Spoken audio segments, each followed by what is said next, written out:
Hola, yo soy Edith Ruelas y me está acompañando. Jair García.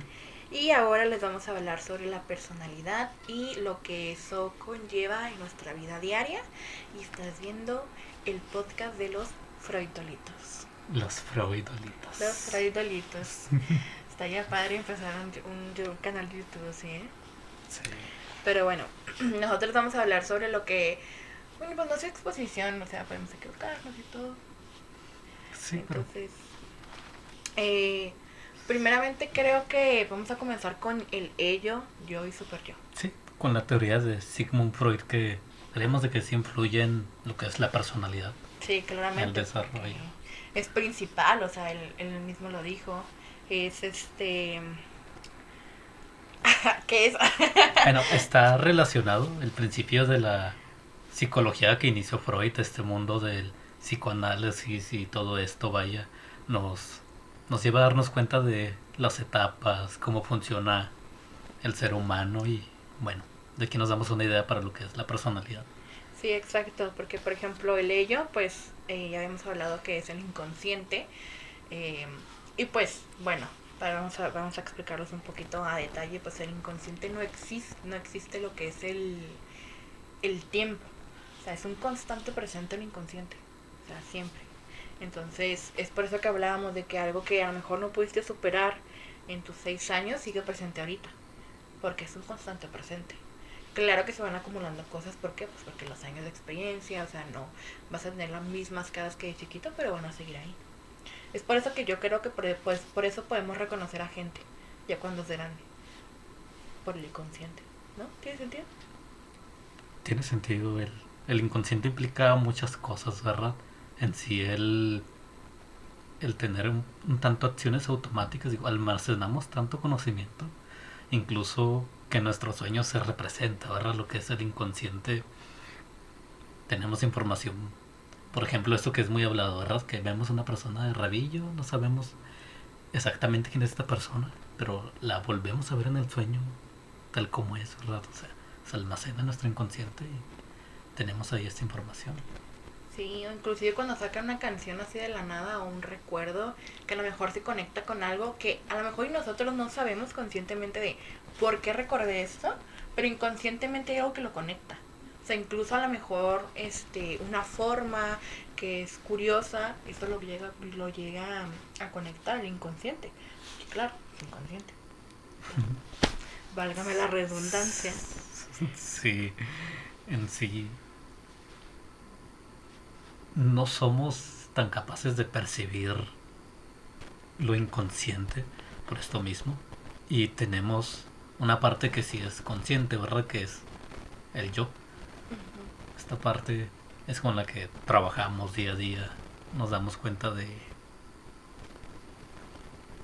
cómo, de cómo somos en realidad. Procesamos la información, lo que queremos realizar. Por ejemplo, queremos cocinar y ya tenemos hambre, ¿verdad? Nos guiamos por estos instintos de los que sí tenemos en cuenta. Hablando del yo. Hablando de... Ah, sí, pues es que es un constante presente. O sea, ese ya es tal cual el presente. Como lo que estás viviendo en este momento. Como ahorita somos el yo, tú y yo. Ah. Entonces, Claro. eh, pero sí. Y de ahí viene el super yo, que es básicamente toda nuestra moral. Porque pues cada uno tiene un super yo diferente. O sea, yo tengo diferentes tipos de valores, de morales. Tú tienes diferentes. A lo mejor se pueden parecer, pero no en todo. Entonces, el super yo es un constante, es un cambiante. Lo que no cambia es el ello y el yo. Pero lo que sí cambia es el super yo. Porque pues nuestro super yo no es el mismo que el de 6 años. ¿Sabes? Es Sí, completamente diferente. nuestras normas éticas, o sea, podemos ser unos infantes que apenas van comprendiendo lo que son las normas sociales, Ujú. las normas éticas de nuestros papás, ¿verdad? Nos dicen lo que está mal. Por ejemplo, robar está mal. Bueno, esto está en las leyes, ¿verdad? Ya nos vamos dando en cuenta de una idea de la ética, estas reglas que debemos de seguir como humanos. Exacto, sí, o sea. Y eso lo podemos poner en un ejemplo bastante fácil. Que es, por ejemplo, cuando. Pongamos un ejemplo. Una muchacha está, un ejemplo un poco fuerte, pero está teniendo problemas familiares, ¿no? Con el papá, porque pues es agresivo, cosas así, ¿no? Entonces ahí el ello sería que ella inconscientemente no sabe por qué sigue ahí, por ejemplo. O sea, que se quiere salir, pero si no se puede salir de ahí. Entonces, el yo es lo que está viviendo en ese momento. Y el super yo es los valores que tiene. Es como de que, ok, mi super yo me dice que esto está mal porque tengo valores distintos a mi papá. Ujú. El yo es el presente que estoy viviendo en este momento. Y el ello a lo mejor es el inconsciente de que, ok, hay cosas que vinieron a mí que no sé por qué hacen que no me pueda salir de esta situación. ¿Sabes? Entonces ahí se cumplen los dos. En todas nuestras situaciones de vida se cumplen los tres siempre. Está presente y es sumamente interesante por eso mismo. O sea, siempre está como esta norma ética. Sí hay distintas teorías, pero las de Sigmund Freud es muy cómoda como para explicar lo que es la moral, ¿verdad? Si hablamos de moral, hay otras teorías como la de Kohlberg, esta que nos habla de que también está robar, ¿no? De que vamos ascendiendo niveles, donde nuestra moral se interpone. Sí, sí, sí, está muy... Pues muy heavy el asunto. Muy bien. Está... O sea, tres conceptos pueden hacer absolutamente todo de nosotros. Y eso es como... Como... Demasiada información, ¿no? Exacto, y dirás como de ¿dónde queda la personalidad en todo ello? Son, digamos, regentes. Digamos que son regentes de nuestra personalidad. Claro que incluye más cosas si nos vamos a teorías más actuales. Y bueno, seguimos hablando de Freud. Empezamos a hablar de sus etapas psicosexuales. Ajá. Que la primera es la etapa oral. Miren, la neta no vamos a decir qué edad es, porque ni me acuerdo. ¿Tú sí te acuerdas? Ahorita sacan los datos prohibidos, ¿no? De que no sé. Mira. No me acuerdo de qué edad específicamente son. Pero pues ahí tenemos una idea de que mínimo o menos del año empieza la etapa oral. ¿Sabes? Sí, y bueno, y lo importante de esta etapa es de que el niño va descubriendo el mundo con la boca, ¿verdad? Va queriendo probar, de que agarra por ahí el dulcecito, agarra un plástico, agarra del juguetito que tiene cercano, agarra y se lo mete a la boca, descubre. Son Ajá, muy sí, curiosos. sí. Sí, porque los niños en esa edad es la forma en la que ellos exploran el mundo, metiéndose toda la boca. O sea, es por eso que vemos a un niño con una moneda metiéndose algo en la boca y tú dices, ¿por qué te lo metes? Es porque está explorando el mundo. Es porque sí lo puede ver, sí lo puede palmar, pero para él explorarlo más es metérselo a la boca. Es ver eso. Entonces es muy importante. Claramente no que no le dejemos a un niño eso. O sea, no es como que sí, trágate la moneda, no. Pero sí es importante que lo dejemos explorar con la etapa en la que está viviendo en ese momento. Claro, ellos van a descubrir, tienen Sí, que sí. dejarse llevar. O sea, Sí, su aprendizaje, queramos o no, se va a desarrollar en base a esta etapa, ¿verdad? Y si falla, va a haber bastantes problemas de aprendizaje, ¿verdad? En sí, lo que nos plantea Freud también es de que cualquier etapa, si se falla, va a haber muchos problemas en aprendizaje y en la personalidad y va a influir bastante en su vida. e inclusive hasta en lo sexual. O sea, puede llegar a haber problemas porque te saltaste una etapa. Entonces es muy difícil. Son etapas primordiales que debemos dejar que los niños vivan, pero que igual manera hay que tener ¿cómo se dice? Su prevención. Su prevención, y claro, Freud también se enfoca mucho en el desarrollo del líbido sexual. ¿Qué va a pasar si tiene un problema? Bueno, si tiene un problema oral en la adultez, lo va a relacionar con que tuvo un problema en esta principal etapa en la niñez. Bueno, una persona que no sepa de psicología o incluso sabe, creo que no lo va a relacionar, ¿sabes? Pero pues claro que tiene que ver o sea, está relacionado. Está relacionado. Sí, claramente. Pero claramente no se va a poner de que, sí, es que cuando tenía 6 meses no estuve en mi etapa oral. O sea, claramente no. Sí, vaya.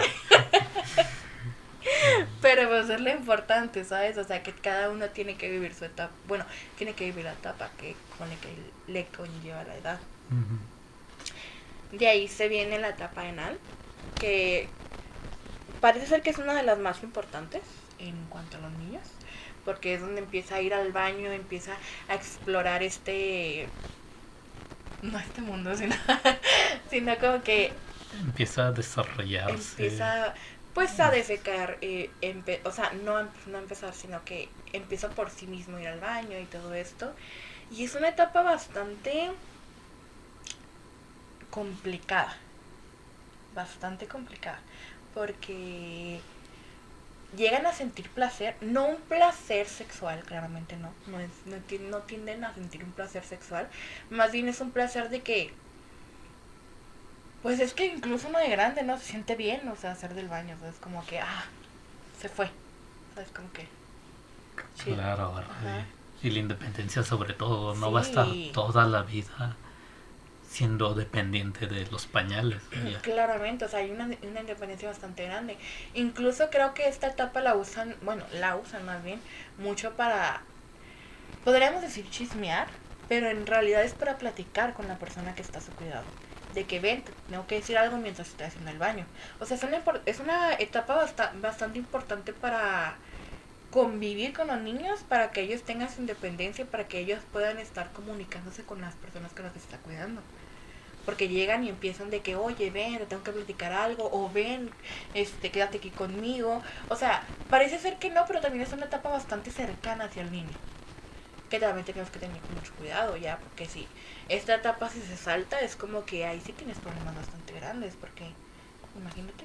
Tampoco es ser sobreprotectores, porque conozco a personas que incluso todavía le siguen limpiando al niño hasta los 12 años, y es como, pues no.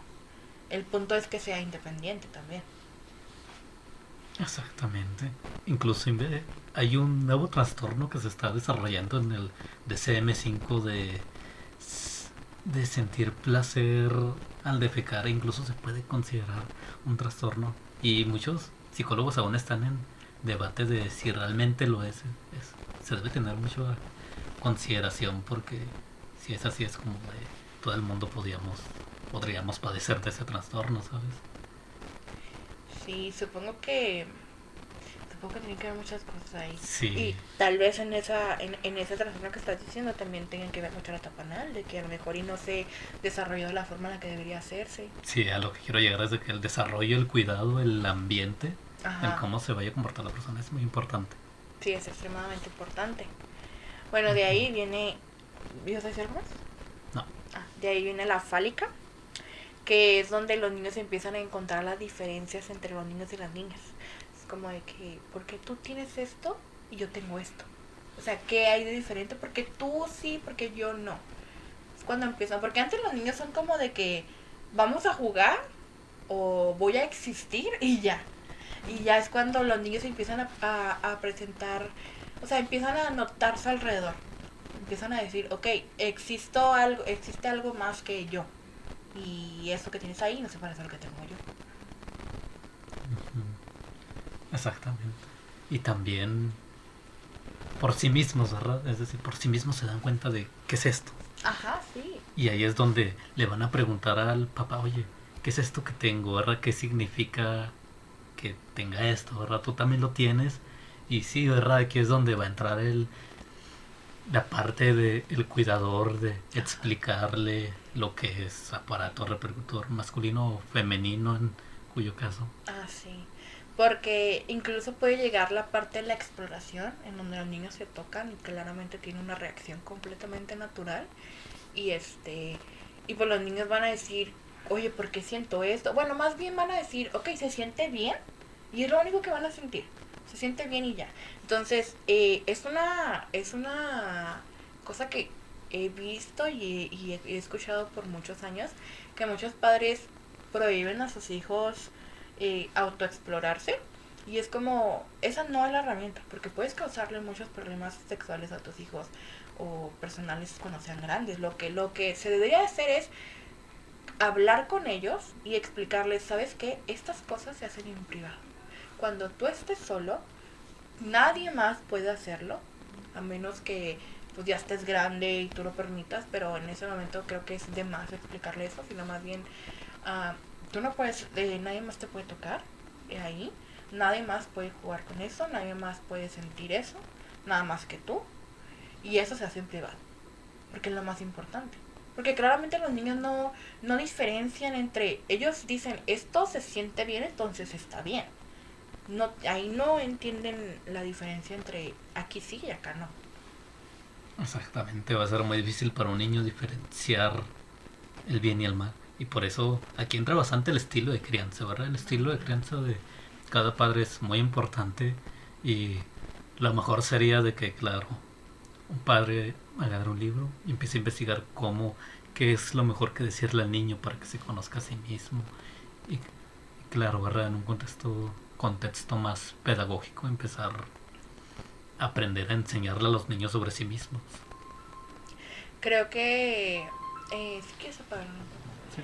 Creo que de aquí empieza una de las cosas creo que más importantes, que es aprender y tomar cursos de crianza. Porque muchos creen que la crianza es como, y eso tiene que ver con lo que estamos hablando, porque uno cree que la crianza es como, pues que no se muera. Y no, o sea, que es mucho más que eso, o sea, porque realmente hay muchos padres, y no los juzgo porque en su momento no había la información o no tenían acceso a la información que tienen ahorita, pero en este momento o sea, mínimo si tienes wifi, tienes acceso a mucha información, demasiada. Entonces, es importante antes de tener un hijo aprender a criar. Claramente nadie te enseña a ser papá, pero muchos utilizan eso de nadie te enseña a ser papá como una excusa de nadie te enseña a ser papá, pero hice tal cosa. Como no, debes hacer eso, ¿sabes? Claro, debes seguir un hilo de enseñanza, ¿verdad? Y aquí entraría bastante lo que son las costumbres y el desarrollo de un padre, ¿verdad? De un criador de niños. Y bueno, Sí. ahora sí, siguiendo con las etapas de Freud, está una muy interesante que es la de latencia. Y aquí es cuando el niño empieza a sentir, bueno, ya un desarrollo de niño a un adolescente. Empieza a sentir vergüenza, lo que es vergüenza de ser visto sin ropa, ¿verdad? Inclusive asco de otras personas o de sí mismo podría llevarse el caso. Sí, aquí ya es cuando el niño pasa de, ok, no diferencio entre aquí sí y aquí no, a, ok, no quiero que me veas, quiero poner una barrera porque me da vergüenza. Y es cuando empiezan como de que, ay, no me veas y cosas así, porque es como, es una etapa muy importante, considero yo, bastante importante porque es donde podemos reforzar esta idea que les dimos al principio de, ok, en cuanto, por ejemplo, a lo sexual, que nadie más se puede tocar, y sí lo puedes explicar más porque ya tiene más conocimiento, ya te puede entender, y además para preservar su cuidado, o sea, su ¿cómo se dice? ¿Te refieres a la autoestima? No, o sea, de que nadie lo toque. Sí, ¿verdad? Llegando a este tema del acoso. Sí, sí, claro. Lamentablemente es algo que tenemos que tocar. No nos gustaría, pero pues es algo que lamentablemente se tiene que hacer. Pero pues sí, incluso en otras cosas es como llega a sentir, pues, como dices, asco, incluso de sí mismo, porque apenas está viendo qué onda, ¿sabes? Sí, apenas está conociendo su cuerpo y inclusive el cómo comportarse con los de su sexo, los de su mismo sexo y los de su sexo opuesto. Es decir, ver a una mujer o ver a otro hombre, cómo se va a sentir respecto a ello y cómo debería sentirse, ¿verdad? Va a tener una reacción que va a estar influida por la cultura o por la crianza de sus padres, por muchas cosas, y es sumamente importante el cómo va a influir la cultura, los padres, en el desarrollo de su personalidad, en su respuesta que vaya a dar hacia los demás. Sí, creo que es bastante importante esta etapa. Es donde creo que se pueden reforzar muchas cosas, claramente en todas, pero en esta considero que es como que la más, una de las más importantes podríamos decir, ¿no? Exacto. Bueno, de ahí yendo a la genital, la Mm. última etapa, son los deseos sexuales intensos, si no me parece, ¿o cómo? Sí, donde empieza a desarrollar deseos sexuales hacia el sexo opuesto, O hacia su mismo sexo, dependiendo, hacia claramente. su mismo Sí, sexo. pero empieza a tener ya deseos sexuales. Antes es como, hay esta atracción como de que, me gusta tal niña, me gusta tal niño, está lindo. Pero aquí es donde ya empieza a tener deseo sexual. Ya es como que incluso está raro, es como, ¿por qué me siento así? ¿Qué, qué está pasando esto? Claro. Se pregunta qué es lo que está pasando y se lo va a seguir preguntando. Algo importante que por ahí menciona es de que esta etapa genital se va a llevar desde la adolescencia hasta el final de la vida, por la Ujú. adultez, y se es lo que va a conllevar en todo el tiempo, ¿verdad? ¿Cuál va a ser su preferencia y orientación sexual? Se va a ver influido por muchísimos factores. Estamos hablando de la Sí. crianza, del ambiente. Sí, sí, claro. O sea, bueno, en cuanto a su orientación sexual, pues es ya pues de cada quien, ¿verdad? Pero en cuanto a cómo la maneja, eso sí tiene que ver mucho con la crianza. Bastante, de hecho. Pues ahí se puede meter incluso la religión, la cultura, que la cultura de México es un poquito, pues bastante difícil, que ahorita vamos a llegar a ese tema, pero sí es un poquito complicada esta en el sector en donde vivimos específicamente, ¿sabes? Exactamente. Y si hablamos de si los deseos sexuales se ven reprimidos, o sea, la persona va a tener probablemente muchísimos problemas en su personalidad que le van a causar dificultad en su vida diaria, en su convivencia social Ujú. y personal, que lo va a afectar en, claro, todas sus áreas de la vida. El reprimir y expresar, pues, claro, es un grave problema que cada persona encuentra su manera de hacerlo funcional, claro. Sí, y claro que puede llegar a desarrollar trastornos sexuales también, lo cual pues creo que no es agradable para absolutamente nadie. También puede llegar a tener problemas para llevar sus relaciones sexuales día con día. Entonces, son etapas que se deben de cuidar muchísimo, que debemos dejar que el niño explore, que el niño las viva, pero todo desde una exploración sana y una prevención también. O sea, los cuidadores tenemos que estar 100% de lleno en su crianza y saber que lo que está pasando es completamente normal, pero que siempre existen los límites. Claro. Y no podemos poner una línea recta de cómo debe ser una personalidad. Pero, claro, si hablamos de la moral de cada persona y hablando de una manera más científica y correcta, digamos, la crianza es muy importante para llevar un ritmo de vida sano, Ah, sí, ofrecer lo claro. mejor. Claro, claro, porque los primeros años de vida son importantísimos, o sea, son de los más importantes. Incluso el hecho de que, o sea, hay estudios en donde explica que, por ejemplo, una madre adoptiva no tiene la misma conexión con su hijo que una madre que nació de ella. O sea, no existe esa misma conexión. Entonces, los primeros años de vida son increíblemente importantes y tiene que haber un desarrollo no perfecto, porque no existe una crianza perfecta, no existen los padres perfectos, pero sí bien analizada, bien estudiada, que en serio les importe cómo va a ser esa personita en un futuro. Claro, conocemos lo que es inclusive un apego inseguro y un apego seguro, que es lo que es mejor para un niño. El que un niño sepa que cuando su mamá se va, se sienta, se ponga a llorar y se siente completamente seguro, no es lo sano, ¿verdad? Digamos que puede traer muchos problemas en su convivencia social, Ujú. inclusive cuando lo dejen solo con otra persona que no es su mamá. O sea, a la larga lo va a afectar, ¿verdad? Y va a desarrollar posiblemente, bueno, es posible que problemas en su personalidad y convivencia social, arrastrando los dos a la vez. Ujú.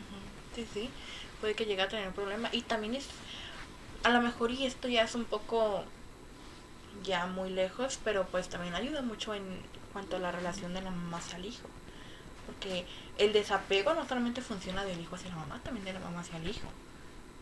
Porque ves que muchas madres no quieren que los padres, porque se habla mucho de que los padres no quieren estar en la crianza de sus hijos, pero no se habla mucho de cuando las madres no dejan que los padres estén en la crianza de su hijo, porque existe ese apego, es demasiado grande que es como, no, yo lo hago porque yo voy a poder hacerlo. Entonces trabajar esto es muy importante. Porque incluso pudiste haber tú sido una personita que fue criada de la manera más respetuosa posible, pero aún así cuando llegues a la etapa de ser mamá, vas a decir, no quiero que el papá se vea involucrado ahorita porque es mío y nada más mío. Es como, hay que trabajarlo desde las dos partes. Exactamente. Y hablando de apegos, recordé algo muy interesante que es el complejo de Edipo. Ah, O sí. sea, este es el problema cuando el niño tiene un afecto a su mamá de enamoramiento, ¿verdad? Sí. Y esto se puede considerar normal, pero en el punto en el que cause problemas con la mamá, por ejemplo, niños que llegan a acosar a sus mamás, tomarle fotografías, esto representa ya un problema en la persona. Ajá. O inclusive el hecho, algo más sencillo como que busques a tu mamá en tu pareja. Que claramente todos, se ha comprobado científicamente que todos buscamos a alguien parecido a un familiar de nosotros, casi siempre nuestra mamá o papá, pero hay veces en donde se excede eso, donde realmente estás buscando a tu mamá, ya sea idéntica en la personalidad o idéntica en la apariencia. Y es como, pues, ok, aquí ya hay algo más, ¿sabes? Y tal vez, ¿verdad? Si llega un punto en el que no causa algún problema, pero el punto en el que sí causa un problema y cumple con el cuadro de un trastorno de personalidad es algo grave que va a interferir en la vida del sujeto y su círculo social. Sí, sí, hay que recordar que siempre se va a considerar un trastorno cuando ya cause un impedimento en tu vida diaria. Incluso mental, eso ya se considera como un trastorno, como algo no está bien, debes buscar ayuda, incluso si se hace de la manera más inocente posible. Claro, por supuesto. Bueno, ahora vamos a continuar hablando un poquito sobre los ambientes, o ¿cómo podríamos explicarlo? Los... Mm, el círculo um, familiar, bueno, Ajá, debido a ciertos conceptos que vamos a comentar. Por ejemplo, la herencia, que es el primero. Eh, son influyentes en la personalidad. exacto. La herencia es un gran influyente en la personalidad. El, Inclusive con el heredar una enfermedad como la diabetes, esto va a traer un cambio radical en la vida del sujeto. Ujú. Vas a tener un círculo de vida posiblemente de cuidados, otro tipo de alimentación, digamos que es fuera de la normalidad y los problemas al relacionarte con los demás va a ser, a veces te pueden ver como extraño Ajá, sí. y no hablemos de que lleguemos al tema de discriminación, ¿verdad? Si un niño nace con siendo proclive genéticamente a una enfermedad como la diabetes, inclusive la obesidad, el problema de acoso y discriminación que va a sufrir va a llevar muchísimos problemas en su personalidad. O incluso no la discriminación, sino el hecho de que el mundo no está adaptado para estas ciertas personas. El mundo no está adaptado para las personas con diabetes. O el mundo no está adaptado para las personas con depresión. O sea, el mundo se adapta a las personas típicas y neurotípicas. No se adapta a las personas que tienen alguna diferencia, ya sea una diabetes, depresión, autismo, trastorno obsesivo compulsivo, algo que sea hereditario, que pues lamentablemente los niños no hayan podido decir, no, no quiero, simplemente se heredó. Los niños, si en personas adultas el mundo no está adaptado, muchísimo menos en una personita, o sea, jamás. Entonces, esa es una de las mayores dificultades que pueden llegar a tener, que es como el hecho de que un parque infantil esté hecho para que pues estas personitas claramente corran y descorran porque necesitan liberar energía. A una persona con diabetes se le va a hacer muchísimo más difícil. Van a necesitar llevar sus paquetitos de dulces porque se les puede bajar el azúcar, van a necesitar otro ritmo de vida que no está adaptado hacia esos niños. Claramente el mundo no se puede adaptar a absolutamente todas las problemáticas que viva alguien. Sin embargo, hay veces que no se adaptan ni a una sola. Claro, y muchas veces termina siendo la persona la que se termina adaptando al mundo, tomando Ajá. estos comportamientos y rutinas, en este Exacto. caso, Sí, sí. rutinas, hábitos que lo conllevan a relacionar muchísimas de estas cosas. Sí, que a veces ahí sí llega la discriminación porque, o sea, creo que una depende de la otra, lamentablemente, que es que lamentablemente los hábitos que la persona tiende a tomar llegan a discriminación porque, o al menos el que se juzgue a la persona, porque es como, ¿por qué trae tantas cosas? ¿Por qué hace esto? ¿Por qué hace aquello? Es como, la persona se está adaptando al mundo.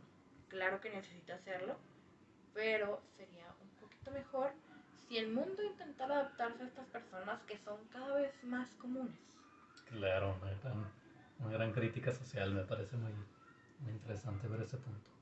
Y si hablamos también de genéticamente, una persona que hereda una depresión genética. O sea, ella para empezar ya tiene daño orgánico. Desde ahí ya se puede considerar una enfermedad incluso. Porque recordemos que trastorno y enfermedades, si hay daño orgánico o no hay daño orgánico. Entonces, ahí ya existe una diferencia muy grande. O sea, ¿qué tan difícil debe ser la niñez con depresión? O una persona que tarde o temprano porque sabemos que algo lo dispara, algo, hay un detonante para que salga. O sea, ¿qué tan difícil va a ser que de un día para otro la persona termine teniendo trastorno obsesivo compulsivo? Claro, el desarrollo de trastornos es muy complicado, digamos, depende de la situación, las experiencias por las que pasa la persona. Y claro, genéticamente muchos son más proclives a desarrollar ese trastorno. Sí, sí, porque a veces se saltan generaciones o no se las saltan, pero siempre existe un detonante. Siempre existe un detonante para que pueda salir un trastorno o una enfermedad hereditaria, pero es muy complicado, o sea, también hay que tener, o sea, por eso también es muy importante los estilos de crianza, porque es mucho más fácil que salga un detonante importante en alguna enfermedad o daño orgánico o trastorno que para una persona que a lo mejor tiene una crianza más respetuosa con la persona. Siguiendo a la siguiente sección es cultura, en cuanto al círculo familiar, claramente. O bueno, en general, no tiene que ser solamente el círculo familiar. En, en este caso, bueno, existe lo que es la cultura tradicional y no tradicional. En este caso, nosotros como mexicanos en el país de México, eh, contamos como una cultura tradicional, o fría, me parece, sí, fría, que es básicamente que nosotros tenemos unas ideas bastante arraigadas, no se mueve. La forma de ver las cosas, por ejemplo, como en Estados Unidos, comparándolo con Estados Unidos, es más liberal, no se guía tanto por la religión, y México sí, claramente somos un país increíblemente Es religioso, un país religioso. sí, entonces la cultura claramente afecta en cómo somos como personas. No, ¿por qué? Porque desde que tenemos la religión solamente, desde ahí ya hay un cambio. También el apego que tenemos a nuestros familiares, también existe una gran diferencia entre a lo mejor un estadounidense que muy apenas si ve a su familia. Entonces hay una gran brecha de diferencia en lo que implica la cultura de una persona. Claro, por ejemplo, el apego a la Virgen de Guadalupe, que es la madre de México. ¿Cómo ve el mexicano a la madre, verdad? Lo Uh-huh. observa con mucho cariño, mucho respeto. A diferencia de otros países, ¿verdad? Que no tienen esta misma religión. Y vaya, la religión ocupa un tema casi que aparte. Y digamos, la religión de los indios, ¿verdad? Donde adoran a las vacas. Esto, esto que... No sabía eso. No, ¿no sabías No, esto? no lo sabía. Sí, sí, en este país donde adoran a las vacas esto va a traer mucha diferencia en tanto en la comida, o sea, la cultura va a afectar muchísimo, tanto en la economía, a diferencia de México, ¿verdad? Donde se trata con mucho respeto a la mamá. Sí, claramente la mamá es como que lo primordial. Hay una mamitis de por medio en cuanto se trata de México. Y pues desde ahí ya se ve la brecha tan grande, porque es como en otros países no existe esta cultura de la cercanía en familia.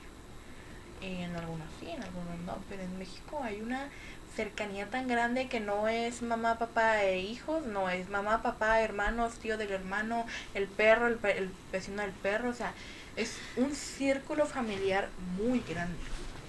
Claro, y hablando de círculos familiares, ¿cómo se trata sobre todo a los abuelos, verdad? A los abuelos en México también se les trata con mucho respeto. Si a la mamá se le tiene respeto, al abuelo, a la abuela también se le tiene mucho respeto. Sobre todo si proviene de una familia machista, ¿verdad? Depende, varía mucho el cambio de poder en esto. Ya depende de cada familia.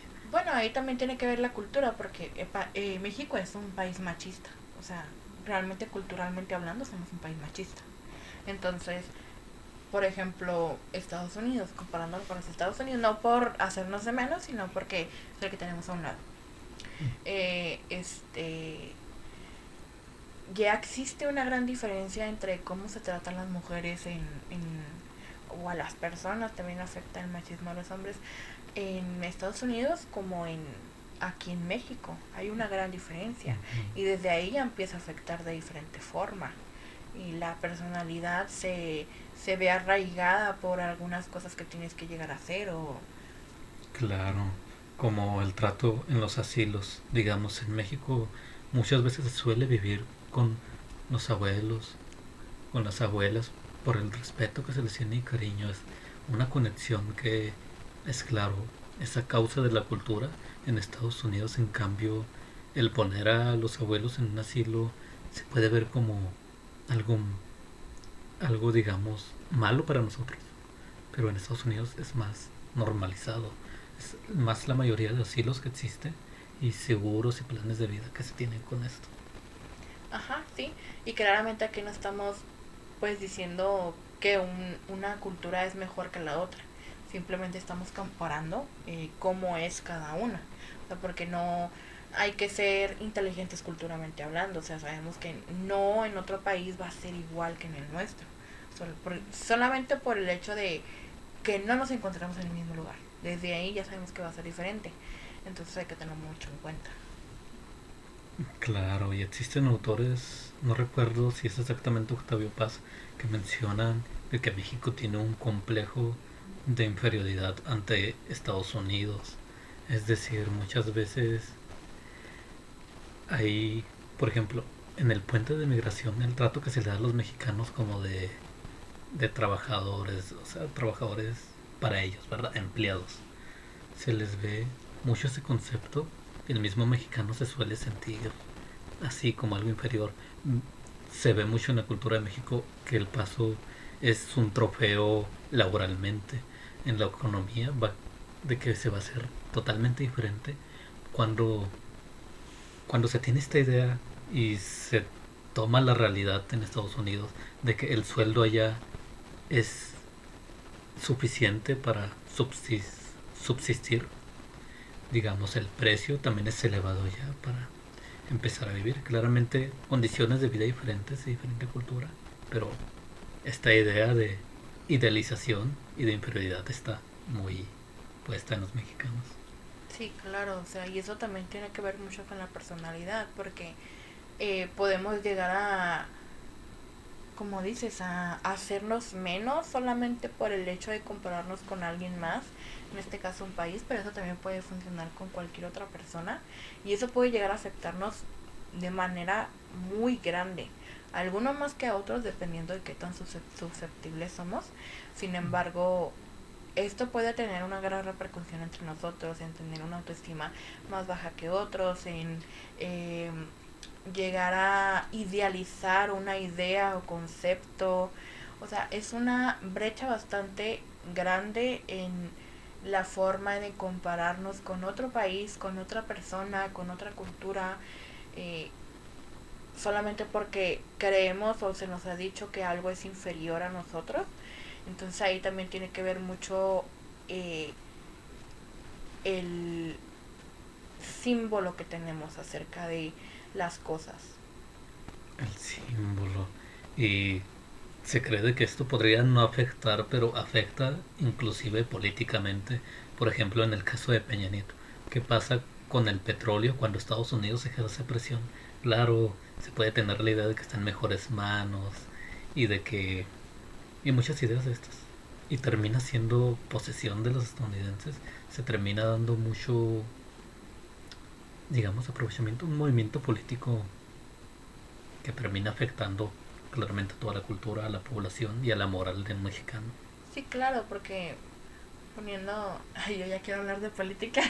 Es Sí, porque poniendo un ejemplo de eso que acabas de decir, o sea, podemos decir de que no, es que va a estar en mejores manos, como dices, porque es Estados Unidos, porque este podemos, o sea, podemos verlo desde una perspectiva de nosotros estamos ayudando a Estados Unidos, pero podríamos verlo desde la perspectiva de, oye, nosotros mismos podemos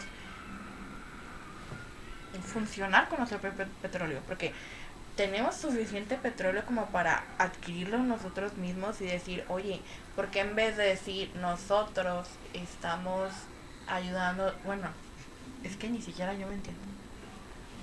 ayudando de alguna manera a los estadounidenses, pero claro, ¿verdad? Actualmente el petróleo ya es gran propiedad, ya casi México no cuenta con reservas de petróleo. Ahora la mayoría le pertenece a Estados Unidos. Ujú. Y sí, la percepción. Y si hablamos también de la percepción de una ciudad, Ciudad Juárez es una ciudad que se ha sido percibida desde siempre como violenta por esta época en la que hubo una gran cantidad de violencia. En el 2007 me parece. Y sí, esto también afecta gravemente en la personalidad porque claramente somos susceptibles de otra forma. O sea, no vamos a poder comparar el hecho de que a lo mejor en Estados Unidos eh, las personas se manejan de diferente forma y aquí pues de otra porque claro estamos llenos de violencia, tenemos como hablábamos del ejemplo de las personas con diabetes y así, pues ahora nosotros tenemos otros tipos de comportamientos, de hábitos que a lo mejor para otras partes del mundo, inclusive otras partes de México, sería como extraño, raro, pero que eso ha infligido mucho en nuestra personalidad de lo que somos ahora. Sí, los hábitos y las costumbres. Costumbres no se diga. Si hablamos de el Día de Muertos, ¿cómo observa una persona a la muerte, verdad? Si, si entramos en este plano, una persona pasa por sus etapas de duelo, ¿verdad? Bueno, y culturalmente pienso de que es una manera muy bonita de ver a los muertos y honrarlos, honrarlos como lo hacemos aquí en México, a diferencia de otras costumbres, digamos, Noche de Brujas.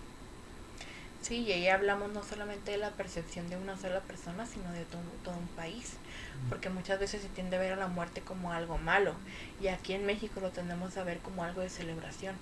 Entonces, eso también inflige en la personalidad. Cualquier cosa, la cultura, el ambiente, el círculo familiar, las experiencias personales, son lo que infringe en que nosotros seamos como somos.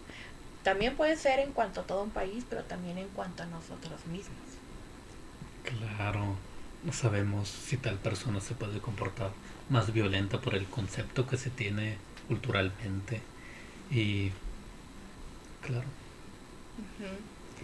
Y pues creo que realmente abarcamos un poquito, nos fuimos un poquito de largo en cuanto a algunos temas, pero básicamente este fue nuestro pequeño aporte porque sabemos que podemos sacarle muchísimas más cosas a lo de la personalidad y sobre todo en constructos sociales y políticos, pero en este caso pues sería nuestro, ¿cómo se dice? Nuestra participación. nuestra participación en cómo creemos que es influida la personalidad por creencias en base a teorías y lo que consideramos más significativo. Desde un lado psicológico, claramente. Y pues sí, este fue el podcast de los Freudolitos. Muchas gracias. Me encanta el nombre. Muchas Sí. gracias.